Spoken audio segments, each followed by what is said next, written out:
Welcome to our latest edition of ThreatCon 1, the podcast, the place where we talk about emerging threats with the people who matter. My host today, Patrick Garrity.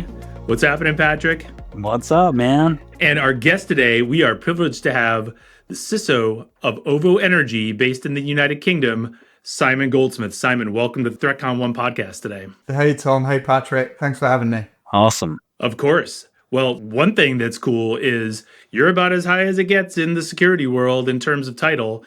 And I think we're excited just to dig into some things, particularly in the energy sector, which is like, obviously, as we know from a threat actor standpoint, highly targeted, like continuously targeted. Can't wait to dig into some things that you've seen in your experience and the things that kind of, that either A, keep you up at night or B, help you sleep at night. So thank you for being here with us. No, great. It's going to be fun. Right on. Well, first off, give us an idea, Simon, like what was your path to becoming a CISO? And then what was the path to get to like the CISO level at an energy organization? Experiences, training, life experiences, like what got you here? It certainly wasn't a path that I planned. There was kind of some decisions along the way that were triggered mostly by external events. So I'm an engineer by background, chartered mechanical engineer, that sort of thing. I was very keen to have a structured development post university and kind of get all of those foundational capabilities about being an engineer. And that was kind of a bit of a mix of finding a job, but then actually, interestingly enough, I guess triggered almost by kind of 9/11 back in the day, and it felt like I needed to feel like that job had some purpose and had some real meaning, and it felt like going into the Ministry of Defence was a way for me to kind of have that contribution and impact and align to a mission. So that's where I kind of did all of my engineering practitioner. I looked at electronic warfare and helicopters and mission planning and intelligence cycles and all that kind of good stuff. And then weirdly, another external event, we had 7/7 in the UK, and it felt like, right, I want to go fight some real bad guys, and I want more of a direct impact on that sort of space. And so I joined an organization that did counterterrorism and countering financial crime and all of that sort of stuff. Didn't actually end up fighting any real kind of terrorists, ended up fighting hackers instead, because that cybersecurity was another thing that organization did. So yes. That was kind of my intro to cyber, and I've been doing it ever since. And variety of organizations, financial services, critical national infrastructure.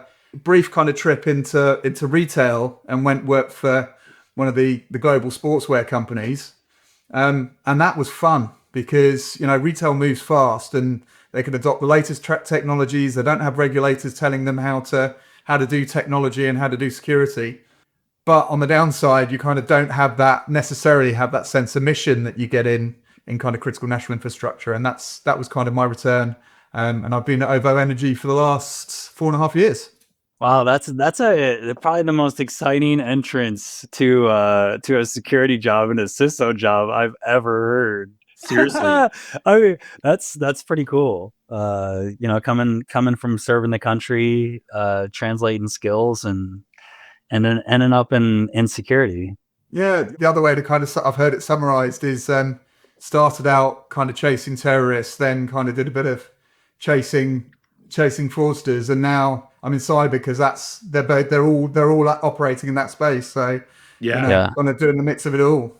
It's all pretty much intrinsically linked when you think about, state actors and that sort of thing. Simon, can you give us an example of something that you saw and you did back then that you couldn't talk about then, but you can now? To be fair, the Official Secrets Act doesn't have an expiry date. So, but I think there are some interesting overlaps. Back in the day, we saw that overlap between state-initiated activity and everything kind of having an espionage kind of angle to it from state, more political or kind of economic aspect to it. And then that overlap with cybercrime, and those kind of two previously quite separate groups of actors starting to kind of come together, both because, the state-sponsored actors are using mercenaries or using kind of the, Right. or people are dual rolling and working for both the state and for themselves and that sort of stuff. And then also the emergence of North Korea was kind of a big one. And the company I was working for was on the other side of kind of Lazarus, watching an awful lot of that unfold and reversing some of that malware, and did a lot of the initial discovery that it was actually North Korea behind it, as opposed to it being an insider job. So that was fun That's cool. being on the other side of that. I mean, it was the threat intelligence folks that were doing the clever stuff there. Yeah, the North Korea side is interesting because they're one of the few countries where their operation is also financially motivated. Correct, yeah. And that's the unique situation there is like, yeah, they do a lot to try and build revenue for the country through their activity. And I've been on some interesting situations as well where, people are trying to make decisions of what to do with North Korea that tied to financial motivations, not necessarily what you would equate to like a typical nation state motion. Yeah, exactly. Yeah. And so all of that kind of coming together, I think, was having a bit of a behind the scenes view on how that was happening was super informative and really interesting.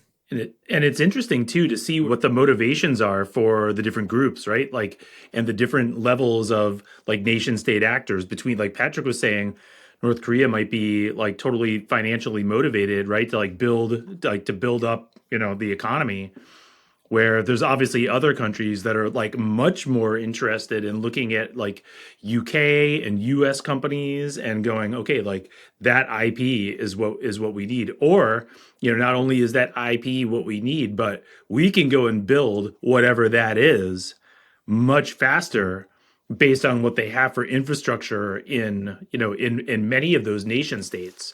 What are your thoughts on that in terms of like those different motivations behind some of those nation states?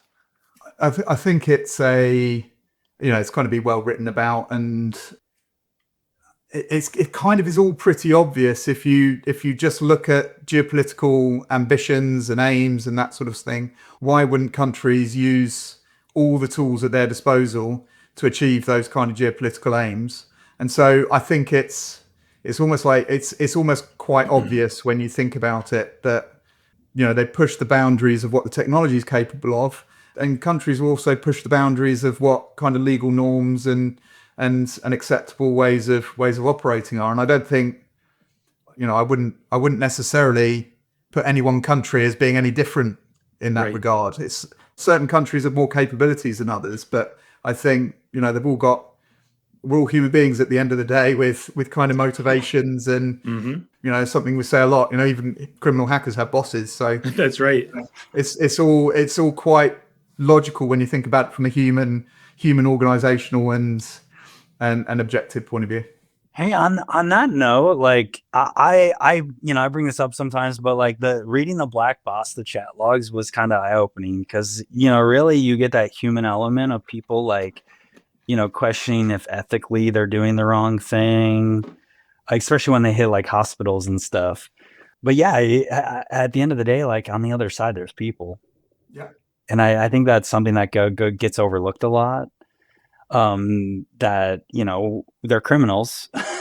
I don't want to take that away, but there is also that human element of they're a person and they're doing what they're doing. There's thoughts that go through their head, certainly, that I've read from different discussion groups and chat logs, and it is rather interesting element to the activity. And look, I don't think I've got a unique point of view on this. And again, somebody will have written about it way more eloquently than I could put it, but criminals are just super innovative. Yeah. And so, they'll, even if they've never really turned a computer on in the past, they will find a way to perpetrate crime and innovate. And I think there's some really good work that's been done over the last few years. Like you say, there's some of it is accidental release of their chat logs and that sort of stuff. But there's some journalists who are writing about just how some of those criminals operate. And it's the level of innovation around their business models, how they connect, how they kind of take advantage, and all the lowering of the barriers to entry that kind of technology comes up with for companies, they do the same thing and they use that. They also don't have to deal with compliance. This is true. This is true. This is true. Their levels of bureaucracy are considerably lower than legally operating organizations. They're not getting the red tape that corporate organizations, have to go through to not only like do the job of security, but also like make sure that you're reporting the job of security, in a very granular way. It's so interesting. We're going to come back to the energy sector, but let's dig a little bit into your background, Simon. So you were a professional rugby player, which is awesome. I love it. What's more fun, being a CISO or being a rugby player? And what are some of those associations between like rugby and cyber for you? Okay, what's more fun? I think what's more age appropriate. Being a CISO is definitely more age appropriate from where I'm at now than being a rugby player. So I'm not sure I got a lot of choice in that. I mean, both were great. I loved being part of a team. It's kind of playing the game is actually quite a small part of what makes rugby an amazing sport. It's the camaraderie. It's all the people that you spend, an inordinate amount of time with, because it's the training that you're doing with them. It's the traveling that you're doing. It's all of that stuff. And you've got, it's like a kind of a second family that you're spending an awful lot of time with. So, and you wouldn't do that unless you loved it. So that was great. I think there's a lot of crossover. The whole kind of blocking and tackling analogies get used a lot. Sure. The other thing that's kind of very similar is that while kind of the English version of the sport, rugby, and the American version, NFL, are very similar in kind of context, it only takes the Brits 15 people to play our sport. You need like 60. So, it's just that's got to talk to true. Capabilities. Maybe there's some similarities with cyber there. I don't know. Yeah. Well, and Patra, for context for you and for our audience, Simon and I met, ironically enough, in London at an NFL game. We were there with the 10-11 team. So we saw the Jets and the Broncos game and sat next to each other. And we were talking about like the intricacies and like all of the rules of NFL football as well, too. And it was really funny because I think you showed up right before the game started, but we were in the suite. I think I was the first to the Guinness in the suite. But what the NFL was doing while the players were warming up on the field was like they were reciting rules like, when the ball carrier crosses the goal line with the ball, that's a touch. This is a touchdown. No one knew the rules, and it's really funny. And I think there's a lot of like NFL fans actually in England, which was pretty cool. I know a lot of people traveled from the US to root on the Jets and root on the Broncos, but it was interesting listening to them like really simplify just like the core elements of the game.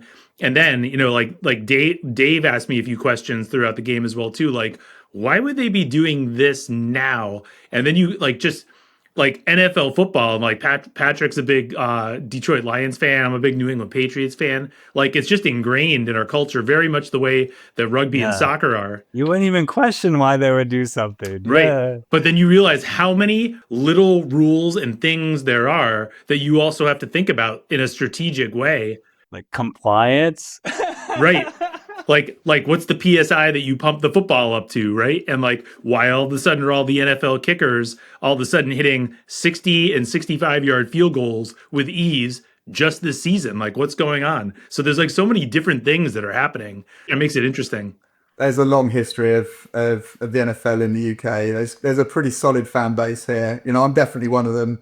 When they were going through those rules, somebody probably should have made sure the Jets were listening, because I don't think they didn't make anything in like for the first half. Did they? Completed 2 passes or maybe not even that. It was pretty bad. It was a pretty bad showing. They're actually on a 3-game tear right now, amazingly enough. Yeah, there you go. But it's possible this season that Patrick and I might be fans of teams that could go pretty deep into the playoffs. The Patriots and the Lions both being really good this year. Yeah, there you go. I know a little bit. I know a little bit about the Lions. I think Jared Goff, I think, is pretty.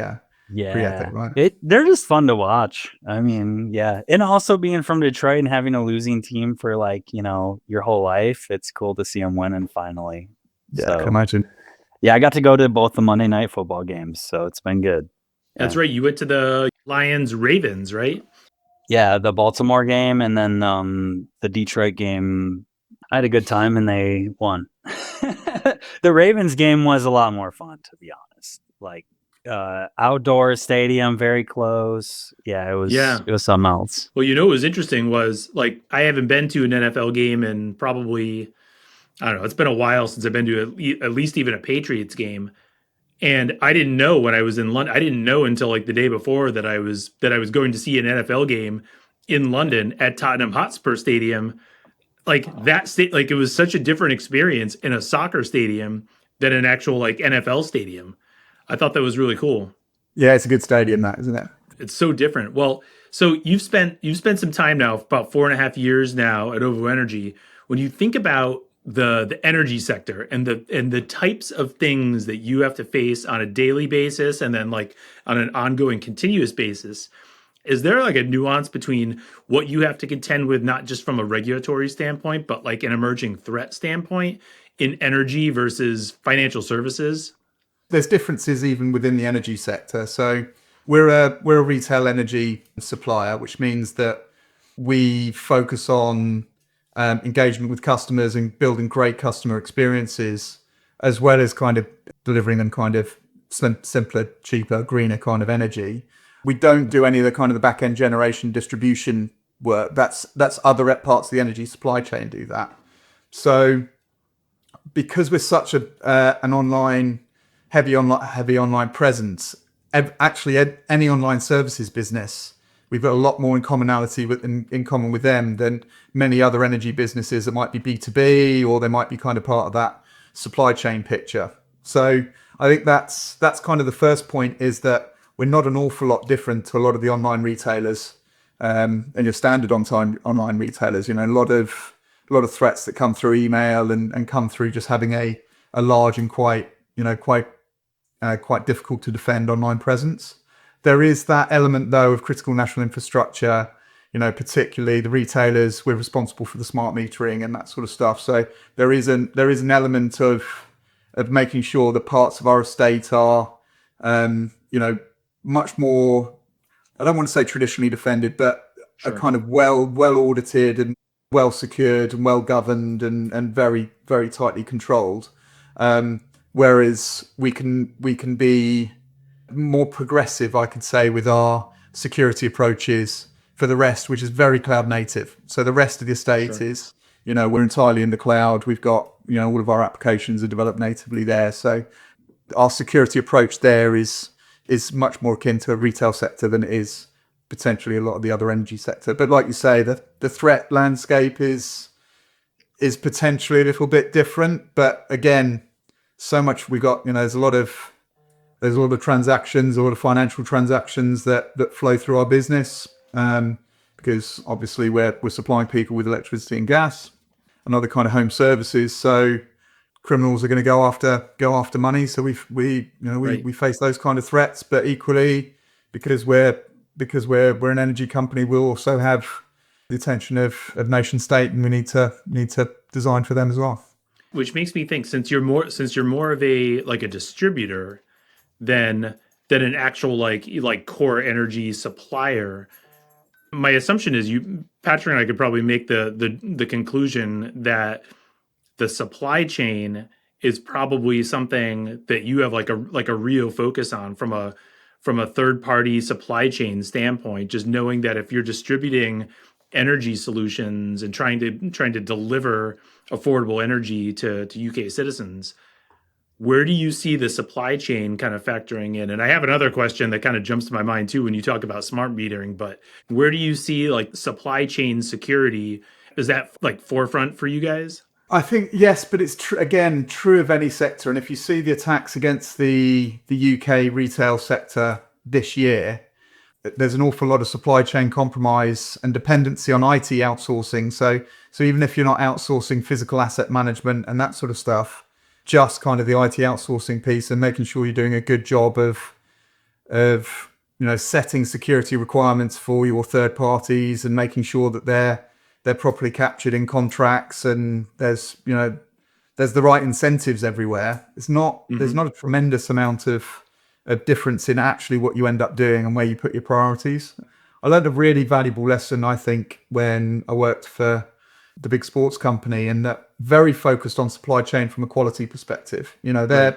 They're trying to get the best possible product into the hands of their customers.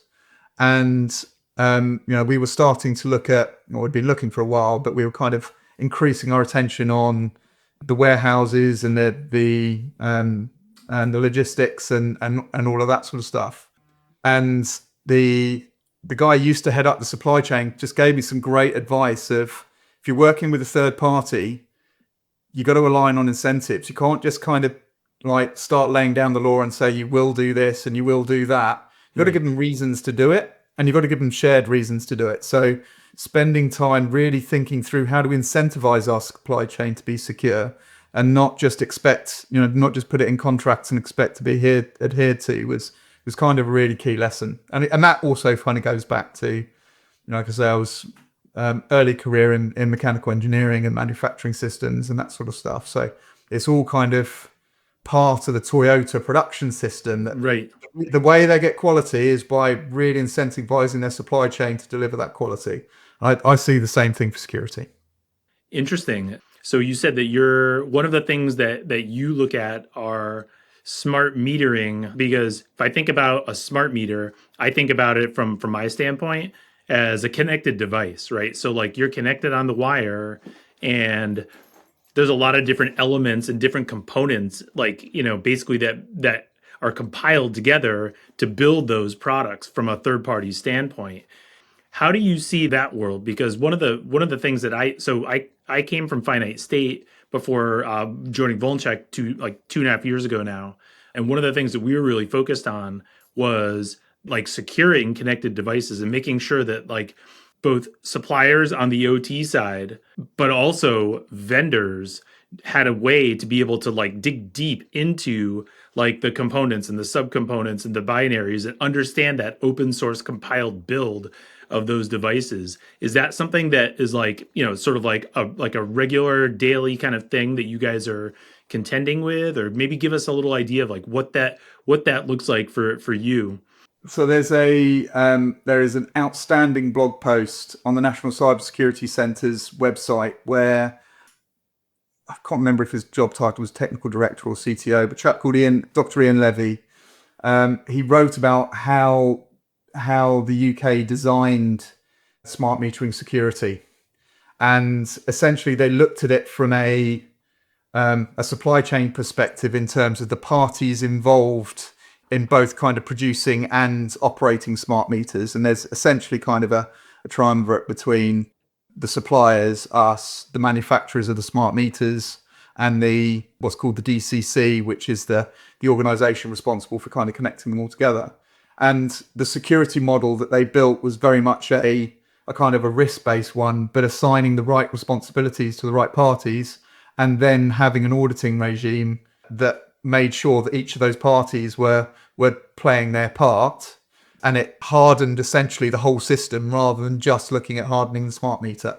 So it was, a really good, I'd thoroughly recommend the read, because it's not just a good piece on how do you harden technology, and like you say, it's a type of IoT, but also a really good piece on how do you get all the parties in that chain to make sure that in operation there is a really good security model that everybody's kind of working towards. That's what I think in the energy sector, like from what I see, is one of the things that gets overlooked is you have such a larger attack surface, because you have components at people's homes or their retail businesses. Right. That information has to be transferred. You have physical access, right? Which is, that does apply to cyber. People don't always consider or think about that as well. I've seen that document before. I haven't read it in more detail, so I'm going to go double click on that one. NCSC provides a bunch of great recommendations and guidance. Yeah, I just see it as a really good example of how do you publicly talk about what does a secure architecture look like, that is not just about the component or the individual system, but kind of the whole system. How does everything, all the players within that system, how do they work together, and how do you get a security outcome? Yeah, it's a cracking piece of public work. Yeah, That's smart though, because a lot of the software supply chain security discussions that that I'm familiar with in the US put a lot of onus on the manufacturer of those devices. And it's sort of like it's like a legal battle sometimes, like, hey, who is responsible for looking at that firmware on a regular basis, right, to make sure that those devices ship, right, and secure by design principles are applied to those being shipped, obviously in volume, right, like at like a critical mass essentially, when you're just trying to distribute a service like energy. A lot of that onus, oftentimes, if that security architecture is not in place, right, and there's not, and those discussions aren't happening, and that model is not in place, a lot of that onus becomes like, owned by the manufacturer. And it's definitely like an ongoing discussion stateside here in the US that is happening all the time. I don't think a lot of companies are at your level of maturity right now. I would put it down to the UK thinking this thing through at a systems level, and again, kudos to the NCSC for kind of driving that kind of systems thinking. So interesting. Well, give us an idea, Simon. Like, what's the construct of your team at Ovo, and what do you think makes like a solid team based on the cyber objectives and the regulatory objectives that you obviously have to adhere to, being in a highly regulated industry? So we, as I say, we're kind of very cloud native, and so that does dictate to an extent the kind of how we set the teams up. We've got a very strong culture of embedding security responsibilities with those who are actually building and operating the systems. So what we don't want to be as a security team is a bottleneck or kind of these kind of experts that are between the signal that security might not be where it should be, and the person who can actually do something about it. So we're trying to reduce that friction as much as possible. So that results in a team where we've got a small group who are very focused on attack detection response, and we get some third party help with that. So we've got an MSSP that kind of helps us on that side, but we've got our own internal cybersecurity incident response team that are responsible for turning those, when we get the alerts in from the MSSP or our own systems are firing, because we've got some really good observability. How do we kind of turn those into actions as quickly as possible? The way I like to describe it is their timeline is kind of minutes and hours. So That's where their kind of focus is. We've then got another operational team, and quite often I've seen it in the past, people combine these two teams together in a SOC, but we've separated them out and we've called them attack surface management. And essentially they're responsible for exposure management. And the reason for separating those out is partly because the timelines are different. Yes, some exposures you want fixed very, very quickly, but the vast majority, you just want to make sure those exposures are entering backlogs and being fixed in sprints, or by the end of the month or by the end of the quarter, or whatever the criticality is. And so that team is very focused on how do they prioritize and triage, but make those signals going to teams that can actually do the fixing in as efficient way as possible with as much context as possible, so that there's no argument over a critical being a critical and a high being a high. We're just then monitoring the SLOs and are they fixing things in the timeline that we've kind of agreed is a reasonable timeline and all that sort of stuff. So they're kind of the second operational team, and then we start getting into, as I say, their timelines are a bit more like weeks and kind of months. And then we get into the security engineering team that build the kind of the secure by design, pave roads, help teams that are building stuff harden their applications, and essentially kind of the hardening side of the security business. Timelines again, sprints, but starting to get into kind of quarterly planning and that sort of stuff. And then finally, we've got a security controls assurance team that is, I think the vogue term is GRC engineering. Mm-hmm. Their job is to engineer security controls into systems and do the evidence collection of controls adherence and compliance, and start generate those security metrics about how good a job we're doing of security, and do that on as automated and continuous pattern as possible. And their timelines are a bit more like quarters to kind of, longer term. What are the control areas that we might be wanting to put some investment in and doing a little bit more of? And then they can feed that there's a feedback loop that then can go back into the other three teams and into the engineering teams. So that's kind of how we organize, and hopefully the way I've described it kind of is a way of trying to get all of those teams into flow. That's like the big aim for us is, not this stop-start kind of reactive approach, but some really proactive flow for all the teams, because, security engineering aren't stopping every 2 minutes to go off and fix a vulnerability or go off and respond to an incident, because there's teams that are focused on that. Right. And it's always about the continued improvement from the security engineering side. Like they're architecting workflows, and they're looking at like the overall tooling and all of the processes, and kind of like putting that together to obviously make it like easier to respond to the things you need to respond on. Exactly right. So they can look at all the telemetry that is being observed by the attack surface management team, and they can go, well, it looks like a team over there. Yes, might be fixing their criticals and highs, security warnings, really quickly, but the volume is nuts. Why have they got such a high arrival rate? And then they can go, well, actually, if a bit of paved road, a bit of IAC or something, there's some value in bringing down just the sheer quantity of weaknesses that they're having to fix. So they can be much more proactive about and prioritized about the kind of templates and patterns that they're putting out.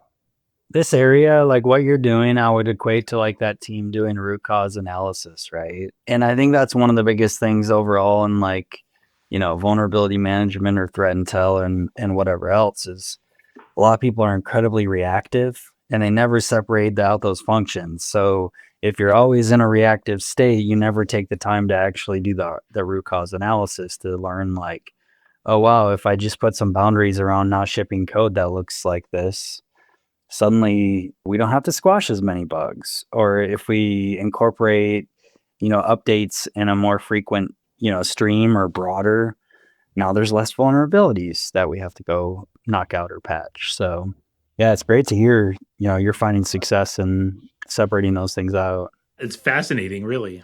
100%. And it's, I think Phil Venables talks about look for the adjacent benefits to security a lot. And there's so many adjacent benefits around defect reduction and just overall quality.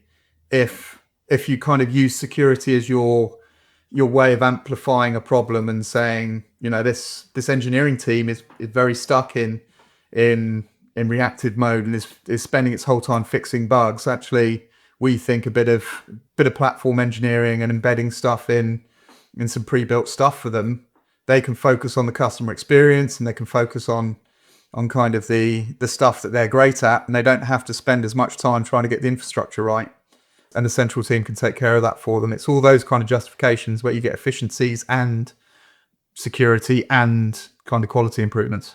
I love this inside baseball, like kind of like hearing it from like the front lines. Like what I'm hearing from you too, Simon, is like cyber is like not slowly, but like very quickly accelerating into much more of an enabling function in a business versus like we're just the team that says no. And in your words, like you don't want to be a bottleneck to the rest of the business, right? Because the business has to run, and maintaining business operations and hitting revenue goals is critical. But would you say that cyber is now like more holistically moving more toward like an enabling force in the business?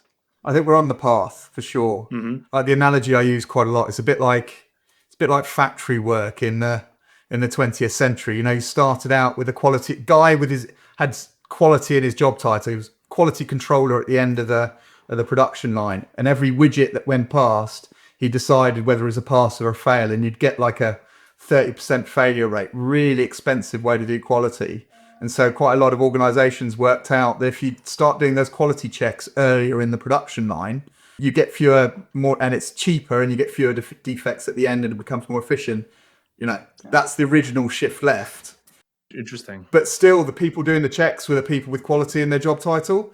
I think where manufacturing got to in kind of late 20th century was, they call it total quality management, but essentially everybody in that factory is responsible for quality, and everybody from the person sweeping the shop floor to the person up in the, kind of the supervising bubble, and the person actually building the stuff and operating the production line, they've all got a say, and they've all got the ability to kind of go, actually, this is not right, pull the cord and fix this thing and do a proper root cause analysis and stop it happening again.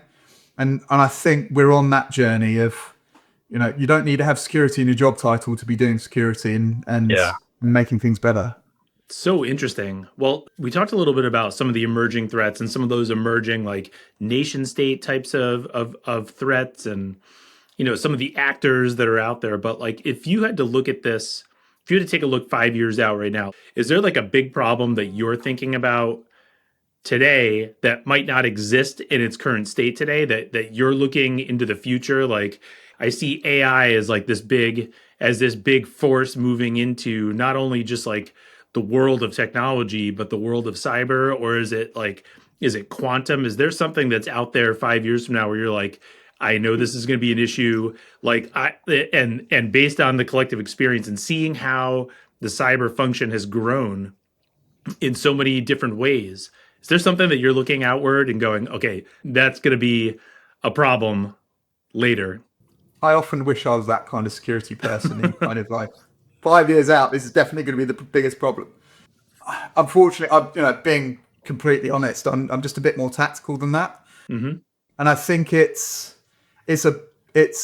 comes from that experience of just seeing how quickly criminals innovate. And if, again, worried about nation state, worried about criminalities, but, the advice from the National Cybersecurity Centre, which I can, I totally get, is worry about criminals because they're the ones that are having the biggest impact right now. So yes, you've got to worry about kind of dealing with nation state, but they use all the same tactics and techniques anyway, until they don't work. So if you're going to get done over it, the likelihood is it's going to be criminal groups, and they just innovate so fast and they diffuse like techniques and technologies so quickly that I think that's probably my answer to the question is whatever we're using now to better it, to build better customer experiences and do great things for our customers, the attackers will be working out, how do they use those same things to make them money and cause us losses.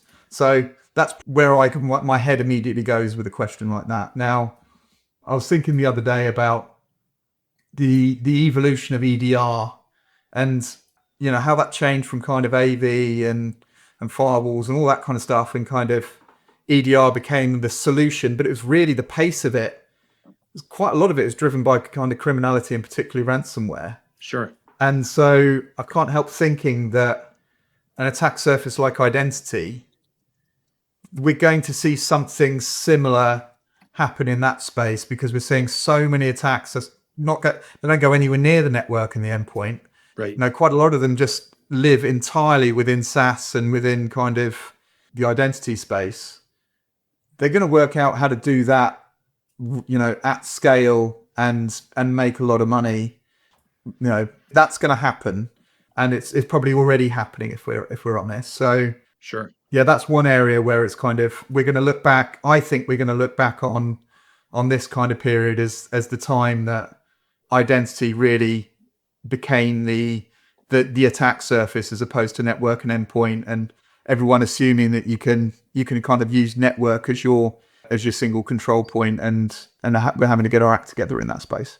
Well, Simon, thank you very much for taking the time to hang out with us today and talk some shop. It's been really enlightening, actually, kind of getting we call it inside baseball in the States on some of these things, but it's just really interesting to hear your perspective on not only what you do, not only how you run the team, but kind of some of the nitty gritty of it. I think it's something that a lot of people don't hear about a lot, right? Because you go to some CISO conference and it's so much of it is sort of conceptual and it's really up here, high level.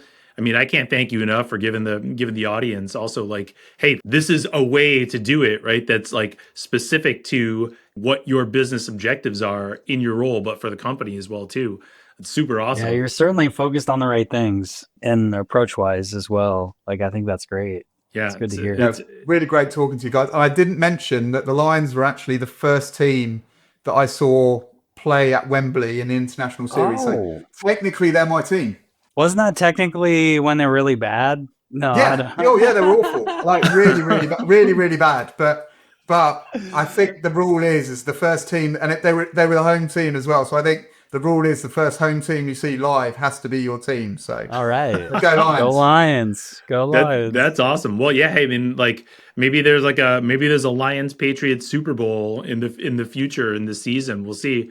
So as you probably know, the Patriots were like for 20 something years, they were just, they were winning the division in the playoffs in 9 Super Bowls in I think 19 seasons, won 6 of them. And then the last like 4 years, they were absolutely dreadful, like unwatchable. And now all of a sudden they were supposed to rebuild this year, and they're 8-2, the best record in the NFL. So let's see what happens. Oh, and also before I forget too, like we'll see you over in London, because we're gonna have a few folks from VulnCheck over there for Black Hat Europe Startup Spotlight, and some other cool stuff. So looking forward to getting some time with you and hanging out, and maybe having a pint somewhere like in Camden or something. 100%. Well, Peckham, Southeast London. You did Camden last time, didn't you? Yes. You got to come to Peckham. Okay, I'm in. I'm there on Saturday. So, Awesome. I'm around. I'll find you a good record shop. Love it.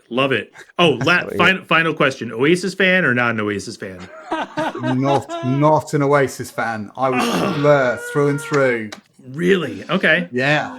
All right. Yeah, you had to choose, and I chose Blur. That was like the classic '90s fight in the UK was Blur and Oasis. I guess they were right. I'm not really that kind of binary around it. You can like both.